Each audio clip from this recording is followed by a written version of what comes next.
Hello and welcome back to the Calculator Review hosted on Caliquin.com. Today I have this nice leather case here.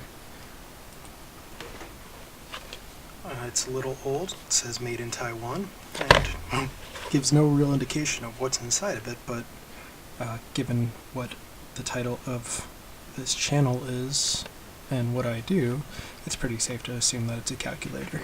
And you'd be right. So check out the Lloyd's Accumatic 30. This thing came out in 1974, and man does it show it. This thing looks unbelievably 70s, and I love it.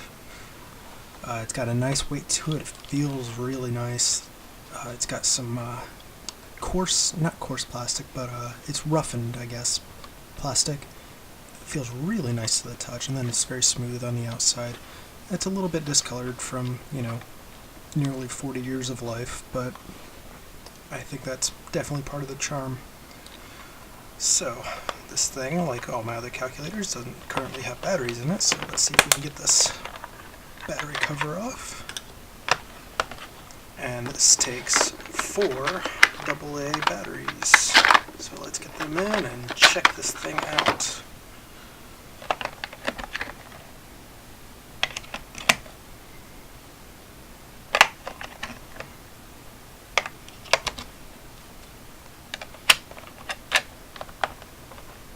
Alright, and flipping it on. Absolutely amazing display. This is that nice fluorescent bluish, kind of greenish color. I really, really like it. So it's an 8-digit display calculator. And I've got to say, this is a very, very basic calculator. You really can't get much more basic functionality than this. You got your divide, multiply, subtract, add, and percentage thing that I still genuinely don't know how to work.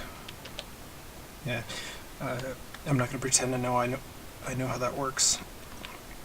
One of the strange things, though, it does have a CE function, which is that's primarily for clearing memory, and as far as I can tell, this doesn't have any sort of memory function, so that just serves the same purpose as the regular clear function.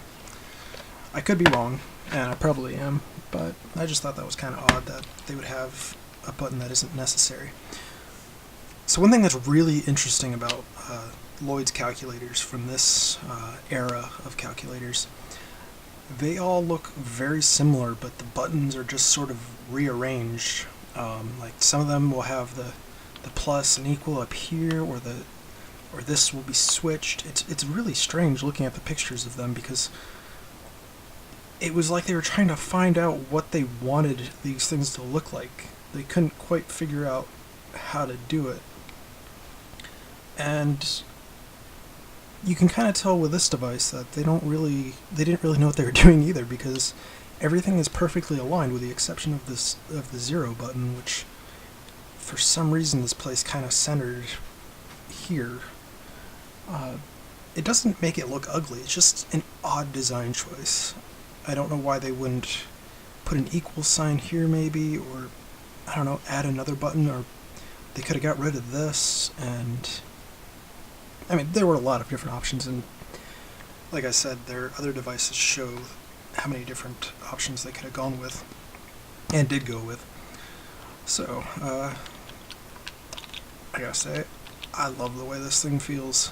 These buttons are very satisfying to click. I wouldn't quite say clicky, but definitely not spongy. They feel very solid. The whole device feels really solid. And it's got a nice bulk to it. It's just just small enough to fit into a pocket, but a little too big to fit comfortably.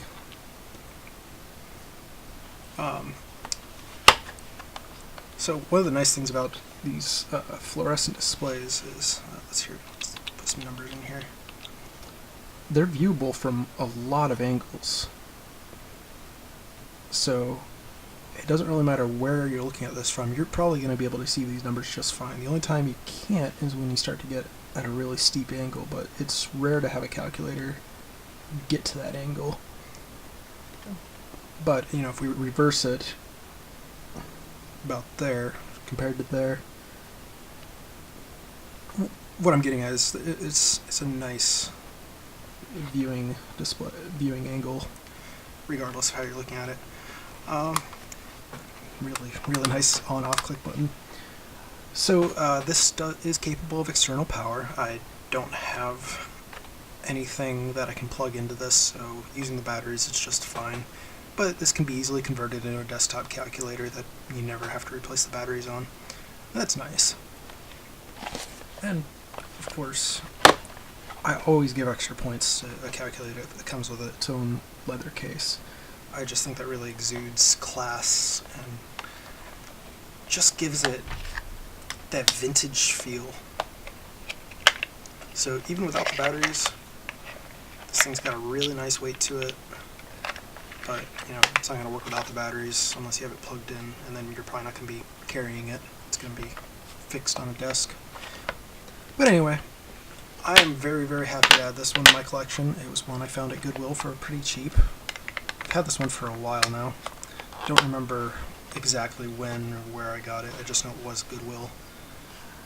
And it's an awesome device to have in my collection. I love the 70s aesthetic, and you know, there was no questioning what decade this thing was from. When I found it, I knew it was from the 70s because nothing like this exists outside of that decade. So, anyway, thank you very much for watching. I hope you enjoyed. Bye.